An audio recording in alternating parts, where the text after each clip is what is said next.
Donc Saint-Nicolas est né à Fatard, en Lucie, vers 270, de parents chrétiens. Son père s'appelait Euphémius, qui était un homme riche, pieux et charitable, et sa maman s'appelle Anne, était la sœur de Nicolas l'Ancien, évêque de Myra.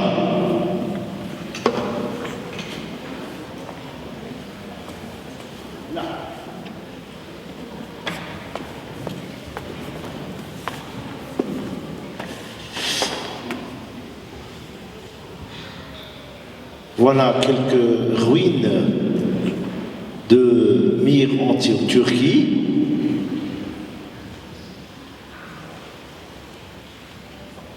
Saint-Nicolas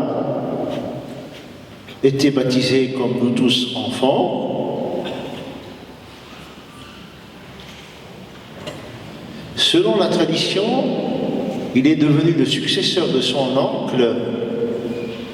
Venant à mourir, il est désigné évêque de Myre autour de l'an 300.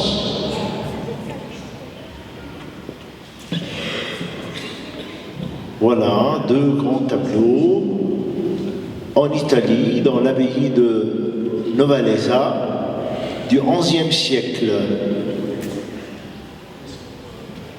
Au cours de la persécution des chrétiens, Saint-Nicolas était persécuté, il était torturé, il distribue la richesse dont il a hérité parmi les pauvres. Voilà une des icônes de Saint-Nicolas,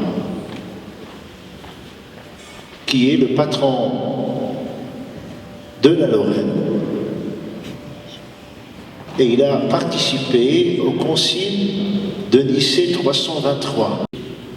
En Orient comme en Occident, on le montre avec ses trois doigts parce qu'il a participé au concile de Nicée de 325 qui a proclamé ce credo.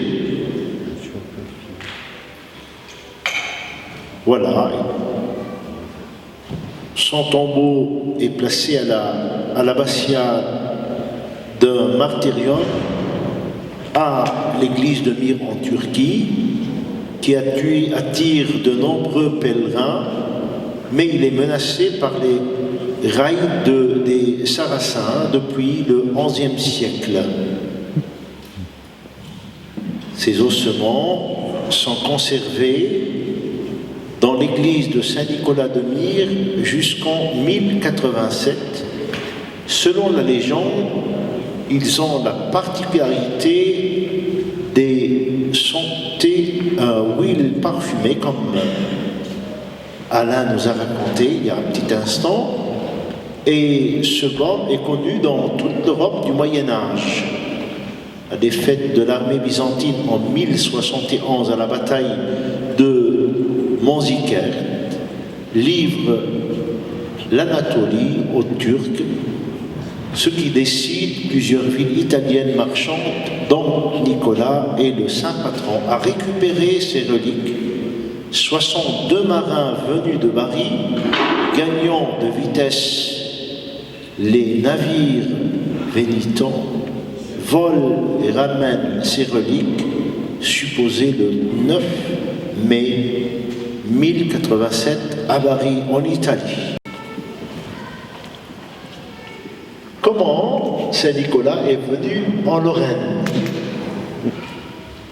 100 ans avant la naissance de Hombreau comme ville principale, selon la tradition rapportée par un marin qui a participé à la translation des restes, le chevalier lorrain Robert de Varan-Guéville y aurait volé une phalange et l'aurait rapportée en Lorraine, où elle devient l'objet de pèlerinage de Saint-Nicolas avec la tradition procession à Saint-Nicolas de Port.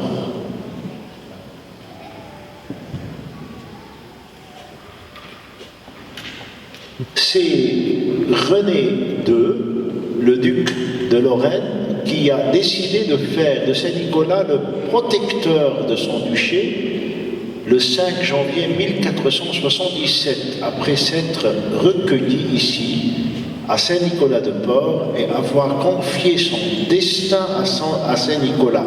Cette bataille était annoncée. Personne ne croyait que le duc de Lorraine la remporterait. Alors, sa victoire a pris un air de miracle, à tel point que René a décidé de reconstruire entièrement le sanctuaire du Saint pour en faire la magnifique basilique qui, aujourd'hui encore, est l'orgueil de la Lorraine et son cœur aussi. C'est pour cela qu'on a chaque année la procession traditionnelle de Saint-Nicolas de Port à la basilique de Saint-Nicolas de Port.